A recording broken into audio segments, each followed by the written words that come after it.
வணக்கம். வலி நிவாரணி நண்பர்களே! நான் உங்க மகராஜ் சூர்யா. இந்த கன்டென்ட் பார்த்தீங்கன்னா, ஒரு ஒரு புதுமையான முயற்சிய தமிழ் சினிமா அப்பப்போ எக்ஸ்பீரியன்ஸா ஒரு ட்ரையல் அண்ட் எரர் மாதிரி சில பேர் ரொம்ப போல்டா அட்டெம்ப்ட் பண்ணுவாங்க. அ கமல் சாரோட படைப்புகள்லாம் பார்த்தீங்கன்னா, வெரைட்டியா அவ்வை சண்முகி, பஞ்சதந்திரம், தென்னாலி, விருமாண்டி, மைக்கேல் மதன காமராஜன், அபூர்வ சகோதரர்கள் சொல்லிட்டே போலாம். ஸோ இந்த மாதிரி ஒரு மிகப்பெரிய ஸ்டார் உச்சத்துல இருந்துட்டு, ஹேராம் மாதிரி ஒரு ஒரு இந்தியன் பாலிடிக்ஸ், தமிழ் பாலிடிக்ஸ் கூட கிடையாது. அவ்வளோ பெரிய ரிஸ்க் ஒரு ஃபேக்டரா ஒரு படத்த பண்றதெல்லாம் ஒரு மிகப்பெரிய ஒரு ஒரு கெத்து, ஒரு த்ரில் இருந்தா மட்டும் தான் அதெல்லாம் பண்ண முடியும். ஆனா, நம்ம கமல் சாருக்கு அது ஒர்க் அவுட் ஆயிருக்கு. வேற சில ஹீரோஸ் அவங்களுடைய ஜெனரல் ஃபார்முலா 4 சண்டை, 4 ஃபைட்டு, லவ், ரொமான்ஸ் இத தாண்டி காமெடி ட்ராக்கு. இந்த ஒரு ஃபார்முலாவ தாண்டி வேற சில மாதிரி ட்ரை பண்ணி பெரிய பல்பு வாங்கியிருக்காய்ங்க. அந்த படங்கள்லாம் பார்த்தீங்கன்னா, டிவியில இப்ப பார்த்தா, ஆ வேற வேற காமெடி ஆக்டர்ஸ் அந்த படங்கள்ல பண்ணியிருந்தா ரொம்ப நல்லா இருந்திருக்குமோன்னு தோணுச்சு. ஸோ அப்படி ஒரு சீரியஸான ஹீரோவ கூட்டிட்டு அவங்க அவங்கள மூக்கொடைச்சு விட்ட படங்கள பத்தி தான் பார்க்க போறோம். நல்லா பழகுங்க, பிடிச்சா கட்டிக்கங்க. அதே படத்த ஒரு காமெடி ஆக்டர் பண்ணியிருந்தா, அந்த படம் மினிமம் ஹிட் ஆயிருந்திருக்கும். மேக்ஸிமமா அந்த காமெடியனுக்கும் நெக்ஸ்ட் லெவல்ல லைஃப்ல இருந்திருக்கும். ஸோ அந்த மாரி படங்கள தான் இந்த எபிசோட்ல நம்ம பார்க்க போறோம். ஃபர்ஸ்ட்டு படம் பார்த்தீங்கன்னா, புலி. அந்த படம் வரதுக்கு முன்னாடியே மிகப்பெரிய ஹைப் ஆனது director, hero collaboration, director, music director கொலாபரேஷன்லாம் கிடையாது. டிஆரோட ஸ்பீச்சு. அந்த படம் ரிலீஸ் ஆகுறதுக்கு முன்னாடி டிவியில அவருடைய ஸ்பீச்ச போட்டு ப்ரமோட் பண்ணாய்ங்க. ஃப்ரீ ப்ரமோஷன் மாரி ப்ரமோட் ஆச்சு. ஹீரோ ஓப்பனிங்கே ரொம்ப கொடுமையான ஓப்பனிங். ஒருத்தங்க கால புடிச்சுட்டு வர ஒரு ஓப்பனிங். இதையெல்லாம் அந்த டைரக்டர் எப்படி வச்சாருன்னே தெரியல. ஒரு ஒரு ஒரு இமேஜ் உள்ள ஒரு டாப் நம்பர் 1 ஹீரோவ எத்தன பேர் எவ்வளோ பெரிய ஒரு ஒரு திங்கிங்கோட வந்திருப்பாய்ங்க. அத பத்தி கொஞ்சம் கூட திங்க் பண்ணாம ஒரு மொக்க சீனு ஃபர்ஸ்ட் சீனே. காலால ரஜினி சாருக்கு போல்ட் ஆகுற மாரி ஒரு சீன் வச்சிருப்பாரு. அதுவே மொக்க சீனு. கேரக்டர் அங்கேயே விழுந்துரும். இப்ப கரா படத்துல கூட ஹீரோ கைய தூக்கிட்டு உள்ளே நையான்னு சொல்லி மாட்டுவாரு. அந்த திருட போம்போது. ஃபர்ஸ்ட் சீன்லயே இப்படி ஹீரோவ பல்பாக்கி, அதுக்கப்புறம் இந்த ஹீரோ என்ன பண்ணாலுமே அது நமக்கு ஒட்டவே ஒட்டாது. ஹீரோவ எப்படி காட்டணுங்கிறத டைரக்டர் ஹரியோட படங்கள் தான் பக்காவா இருக்கும். ஃபர்ஸ்ட் சீன்லயே ஹீரோவ எந்த அளவுக்கு கெத்தா ஒரு சென்சிபிளா காட்டுவாருங்கிறது ஹரி அவர்களுடைய படங்கள்லாம் பார்த்தா தெரியும். ஸோ அந்த புலி படத்துல இத நான் தியேட்டர்ல கேங் ஆஃப் ஃப்ரெண்ட்ஸோட போய் பார்த்தது அது தனி. அதுக்கப்புறமா டிவியில நான் அடிக்கடி அந்த படங்கள் போடும்போது நான் பார்ப்பேன். பார்க்கும்போது எனக்கு என்ன தோணுச்சுன்னா, இத சந்தானம் அவர்கள் வச்சு அ சிம்புதேவன் அவர்கள் டைரக்ட் பண்ணியிருந்தா, ரொம்ப அருமையா இருந்திருக்கும் படம். எந்த சென்ஸ்ல சொன்னேன்னா, அந்த கரடி ஃபைட்டு இந்த மாரி விஷயங்கள், ஒரு இம்சியர்சன் மாதிரியான ஒரு ஸ்கூஃபான வில்லன், இந்த டைப்ல பண்ணியிருந்தா படம் ஹிட்டு. ஏன்னா, அரையன் 305 கடவுள் படமே அவங்க காம்பினேஷன் சூப்பரா ஒர்க் ஆயிருந்திருக்கும். ஸோ அதே மாதிரி இது ஒரு ஹிஸ்டாரிக்கல் ஃபேண்டஸியா ரொம்ப அழகா இருந்திருக்கும். சந்தானம் அவர்கள் ஃபுல் ஃப்ளெட்ஜ்ட் காமெடியனா ஃபுல் ஃப்ளெட்ஜ்ட் ஆக்ஷன் ஹீரோவா வரணும்னு இப்போ வரைக்கும் போராடிட்டு இருந்திருக்காரு. புலி படம் கண்டிப்பா சந்தானம் பண்ணியிருந்தா, சந்தானம் அவர்கள் மிகப்பெரிய ஒரு ஒரு ஒரு கா கா ஒரு காமெடியும் கலந்த ஒரு ஒரு விதமான ஒரு ஸ்கூஃப் ஆக்ஷன் ஹீரோவா வந்திருந்திருப்பாரு புலி.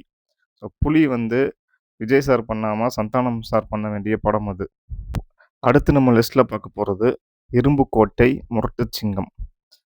சிம்புதேவன் அவர்கள் வடிவேலு அவர்கள வச்சு 23ஆம் புலிகேசிங்கிற மிகப்பெரிய ஹிட்ட குடுத்துட்டு, செகண்ட் படம் ஏஜிஎஸ்ஸுக்கு அவரு பண்ணாரு.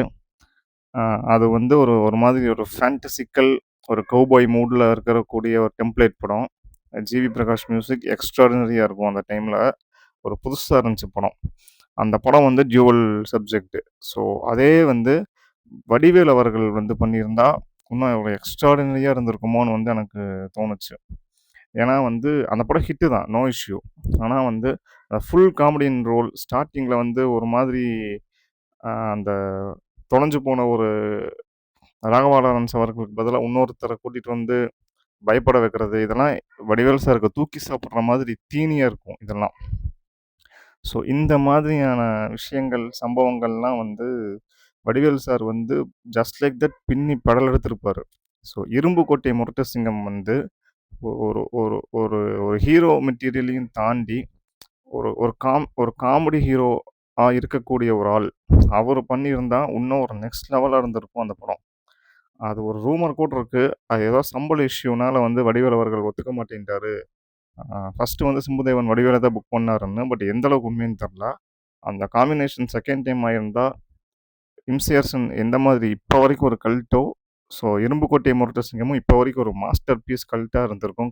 கௌபாய் காமெடி படத்துல. அடுத்து நம்ம பார்க்க போற படம் என்னன்னு பார்த்தீங்கன்னா, ரெட்ரோ. ஸோ கார்த்திக் சுப்புராஜ் அவர்கள் சூர்யா சார டிஃப்ரெண்ட்டான ஒரு ஆங்கிள்ல காட்டியிருப்பாரு. சாங்ஸு, விஷுவல்ஸ் எல்லாமே மிரட்டி எடுத்திருப்பாரு மேக்கிங்ல. ஆனா அந்த கன்டென்ட் வந்து கொஞ்சம் ஒரு டிஃப்ரெண்ட்டான ஒரு ட்ரை. ஸோ அதுக்குள்ள சூர்யா சார் வந்து அந்த கருப்பு மாதிரி ஒரு நார்மலைஸ்டு கமர்ஷியல் பேட்டர்னா இல்லாம அது ஒரு சென்சிபிளான ஒரு டாபிக்கா இருந்துச்சு அந்த படத்துடைய கன்டென்ட்.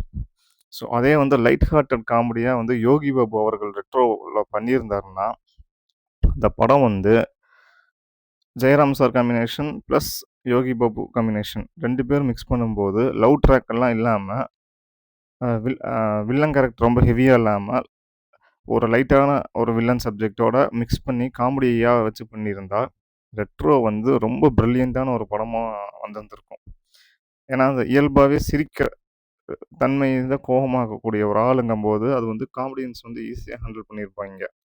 ஸோ அவரு பண்ணியிருந்தா ரொம்ப ஒரு ஒரு ஒரு ஜஸ்ட் லைக் தட் படமா இல்லாம, ஒரு நல்ல ஒரு ஒரு ஒரு காமெடி மிக்ஸ்டு ஒரு சீரியஸான டெம்ப்ளேட்ல ஜிகர்தண்டால ஒரு காமெடியும், ஒரு சீரியஸும் டெம்ப்ளேட்டும் போயிட்டு வரும். ஸோ அந்த மாதிரியான ஒரு படமா ஒரு டிஃப்ரெண்ட்டான அட்டெம்ப்ட்டா இருந்திருக்கும் ரெட்ரோ.